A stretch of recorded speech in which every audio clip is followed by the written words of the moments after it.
एक गांव में एक गरीब किसान रहता था। वहां पर 2-3 साल से बिल्कुल भी बारिश नहीं हुई थी, जिस वजह से वहां की सारी जमीनें सूख चुकी थी। किसान बहुत ही दुखी रहता था, क्योंकि वह अपनी जमीन पर कोई भी फसल नहीं उगा पा रहा था। एक दिन सर्दी के मौसम में किसान पेड़ के नीचे आराम कर रहा था। तभी उसे वहां एक सांप नजर आया। वह सांप अपना फन फैलाए बैठा हुआ था। किसान के मन में एक बात आई।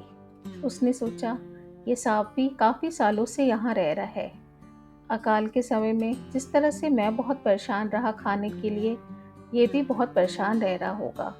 तभी किसान ने मन ही मन में तय किया कि वह हर रोज एक कटोरी दूध लाएगा और सांप को पिलाएगा। अगले दिन ही किसान एक कटोरी में दूध लेकर आया और सांप के बिल के पास रख के कहने लगा, हे नागराज, मैं आपको प्रणाम करता हूँ। मैंने कभी ध्यान नहीं दिया कि आप भी यहाँ रहते हैं। सूखे की वजह से मैं तो परेशान रहा। मुझे लगता है आप भी परेशान रह रहे होंगे। इसलिए अब से मैं रोज आपको एक कटोरी दूध पिलाया करूँगा। ये बोलकर किसान ने वो कटोरी वहीं छोड़ दी और वहां से चला गया। अगले दिन सुबह जब वो कटोरी लेने वापस आया, तो उसने देखा कटोरी में कुछ चमक रहा है। किसान ने कटोरी को उठाकर देखा, तो उसके अंदर एक सोने का सिक्का था। किसान को लगा, अरे ये कैसे हो गया। फिर उसने सोचा, शायद सांप ने मुझे दूध के बदले ये सिक्का दिया है। फिर किसान हर रोज सांप को एक कटोरी दूध पिलाता और अगले दिन सुबह उसे रोज एक सोने का सिक्का मिलता।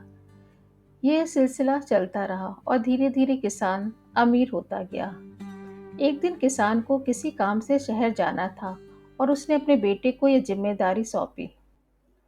उसने अपने बेटे को कहा, बेटा ध्यान से एक कटोरी दूध सांप के बिल के पास रख देना।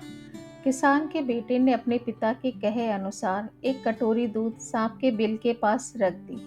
अगली सुबह उसे भी सोने का सिक्का मिला। उसके बेटे ने सोचा, यह सांप तो बड़ा कंजूस है, जरूर इसके पास बहुत सारे सोने के सिक्के होंगे, लेकिन यह केवल एक ही देता है। अगर मैं इसको मार दूं तो सारे सिक्के मुझे एक बार में ही हासिल हो जाएंगे। अगली शाम को जब लड़का दूध देने के लिए गया, तो उसने सांप को देखते ही उसके ऊपर छड़ी से वार किया। मगर सांप भी उस समय बहुत सतर्क था। उसे छड़ी तो लगी, लेकिन उसने किसान के बेटे को डस लिया। सांप का जो विष था बहुत ही जहरीला था। देखते ही देखते किसान के बेटे की मौत हो गई और जख्मी सांप भी अपने बिल में वापस चला गया। जब किसान वापस लौट कर आया, तो उसने अपने बेटे को देखा कि वो मरा पड़ा है। उसे बहुत दुख हुआ और उससे बहुत गुस्सा भी आया कि मैं तो सांप को रोज दूध पिलाता हूँ और इस सांप ने ही मेरे बेटे को मार दिया।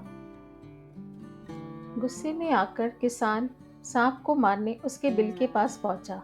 तभी उसने देखा सांप को भी बहुत चोट आई है और बहुत खून बह रहा है। उसे देखते ही वो समझ गया उसके बेटे ने सांप पर हमला किया होगा। वो ये भी समझ गया कि कुछ परिस्थिति ऐसी हुई होगी कि सांप ने उसके बेटे को डसा। उसके बाद किसान ने हाथ जोड़कर सांप से माफ़ी मांगी और सांप से अपने बेटे को वापस करने के लिए कहा।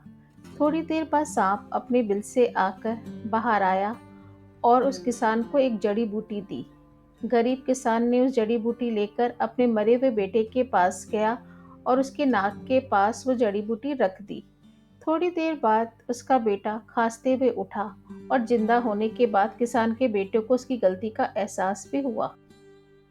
अपनी गलती का एहसास होने के बाद किसान का बेटा अपने पिता के साथ सांप के बिल के पास गया और हाथ जोड़कर बोला, हे नागराज, मुझे क्षमा कर दीजिए। मैंने लालच में आकर आप पर हमला किया। मैं आज आपसे वादा करता हूँ, आगे चलकर मैं कभी भी किसी जानवर पर हमला नहीं करूँगा और हो सकेगा तो उनकी मदद करूँगा। सांप ये सुनकर बहुत खुश हुआ और सर हिलाकर अपने बिल पर चला गया और किसान और उसका बेटा वापस अपने घर पर आके खुशी से रहने लगे।